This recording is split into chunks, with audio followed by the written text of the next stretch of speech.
Hi all, Dan Wade here. I'm a writer from Dublin, in the Republic of Ireland. I live in a small suburb called Loughlinstown, just to the south of Dublin City. Most of my close friends and family are musicians, or have been involved in music in some way, and so music's always been a fairly momentous force in my life. More or less it's on the same par as writing. Prior to COVID, I enjoyed nothing more than going out to gigs and hearing music live and in person. And there was rock, jazz, contemporary classical, or even just casual sessions and open mic nights in a pub somewhere in town and just doing my thing. But gigs was how I like to unwind. Until COVID, that is. As to who I am, well, I've always been a voracious reader, and of course, I love writing. Prior to COVID, I worked at a variety of jobs: film extra, kitchen porter, security guard, usher, barman, copy editor. But of course, writing is my chief occupation.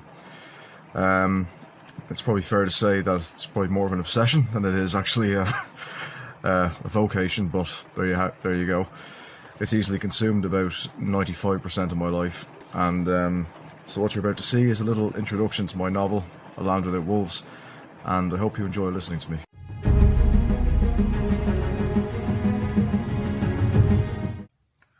Why do I write? Many reasons. Probably can't list them all, but the main ones are I love language, I love narrative. I've always gotten immense pleasure out of reading. Doesn't matter whether it's poetry, fiction, history, books, science, doesn't matter. I've always just enjoyed how adaptable language is and how much it can change over time and how much it can be used for a myriad array of purposes. I started writing, I suppose, seriously when I was in my mid-teens. I say seriously, I mean my work at the time was quite subpar by my own admission. But I kept at it, and I just found myself working in a variety of mediums ever since, including spoken word poetry and plays and scripts for film and radio.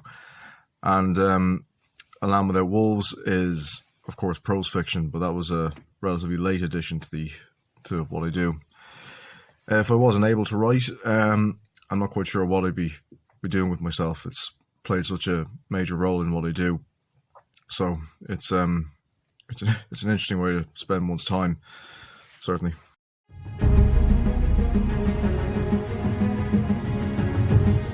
Why did I write Wolves? Well, many reasons really. It began really, if I'm being honest, when I was about 14. I used to go down to County Wexford an awful lot, and one of the places in that glorious part of Ireland that always provided an endless store of imagination fuel, if you will, was Tintern Abbey, which is the abbey you see on the cover of the novel. Next to Tintern Abbey there's a forest, and the forest is quite untamed in a lot of ways, and very much, to my young imagination was let me run away with a great deal. At the age of 14, I began to have this image in my head of a man his face smeared in ash, lying in wait under a bridge with a gun in his hand, waiting for something. He was waiting to attack it, that much was clear. What he was going to attack, I don't know, but what I knew was this man was living outside the law and was quite possibly very dangerous. That image never really went away for years.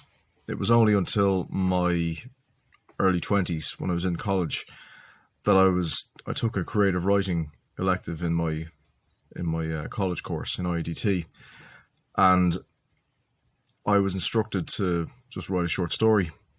And of all things to come to me, this particular image was the story I chose to craft a narrative around. This man hiding out in the forest. I realised he was waiting for a mail carriage. I realised the ensuing firefight is not quite going to go as he thinks. I also realised questions have to be asked. Why is he choosing to do this? Why is he choosing to inflict such horrible violence on people who he has no real quarrel with? Why is he dedicating himself to such a grim existence?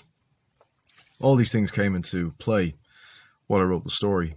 I suddenly realised what this man's name was, who he came from, what traumas were in his past, and what drove him. If you want to find it out, you'll have to read it. But suddenly I had a motivation for him.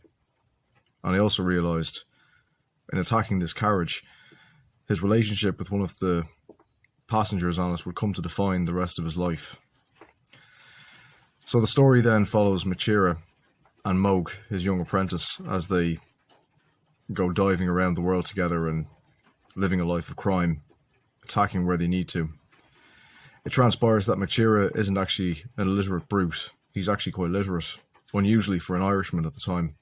In fact, whenever he robs a carriage or does any kind of stake-up, he always makes sure to rob books or documents, purely because he loves reading. So, why exactly is it reading and not riches that he's after? Well, it's the late 18th century. America has just freed itself from British rule. There's already talk of a revolution taking place in Paris, in France. There's fervour for rebellion in the air.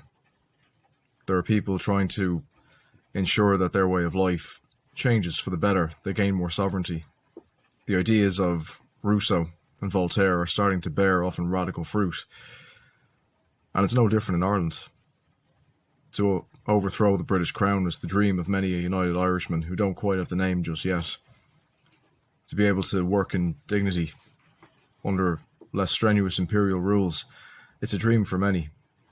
MacTíre himself has some sense of this, but he does not really align himself with anybody, given what happened to him in his past. As he educates the boy Mogue more and more in both letters and in fighting, the boy starts to realise that maybe all is not right in how things go.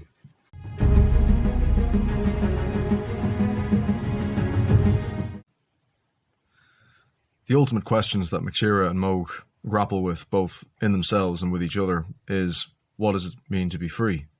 What is freedom?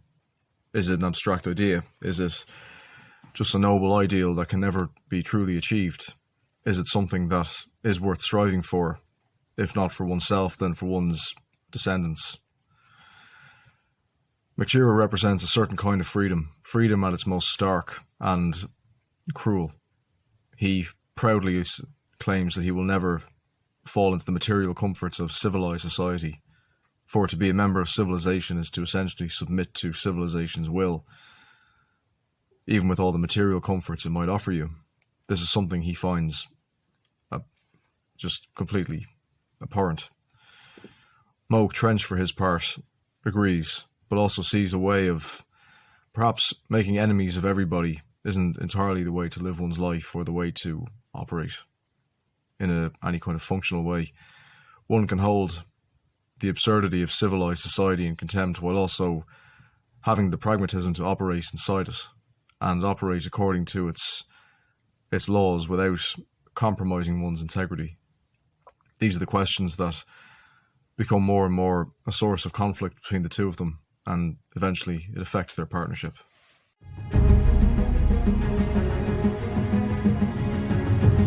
To be civilized is to embrace a certain social structure. In the case of 18th century Ireland, this is British rule. It means to sort people into various hierarchies, rich, poor, man, woman, and assign them value based on those. The freedom of imperial rule that it will eventually culminate in the 1798 rebellion is something that Joseph MacTíre understands full well, but his pride stops him from fully joining up in such a fight or even seeing the glory in it. His rage against the system is not really one I can fully justify. I understand it, but it's not one I share. He believes human beings are forced into compromised states.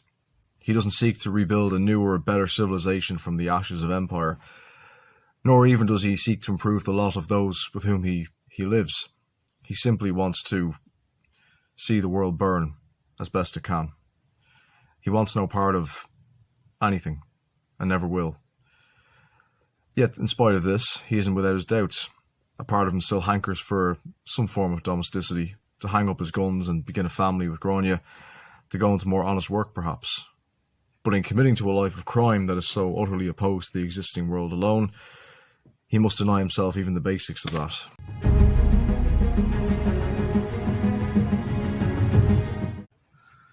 What comes next? Well, there's always projects I have in the pipeline, so I'll find something to keep me busy, definitely after this. Well, I have a collection of short stories I'm hoping to get cracking on at some point in the autumn. Start making some not very necessary tweaks and edits for plot and structure. Hopefully get started on a new play as well, maybe more than that. And really get started on a novel I'm working on as well, called Tower of Silence, which is more of a contemporary crime drama. On a broader level, I hope that COVID stops being such a big part of people's lives and its stranglehold gets released soon, and we can all go back to seeing each other, hopefully not just over computer screens. And until then, well, I hope you enjoy A Land Without Wolves. It's been quite a journey for me, and I hope it'll be for you as well. All the best. Cheers.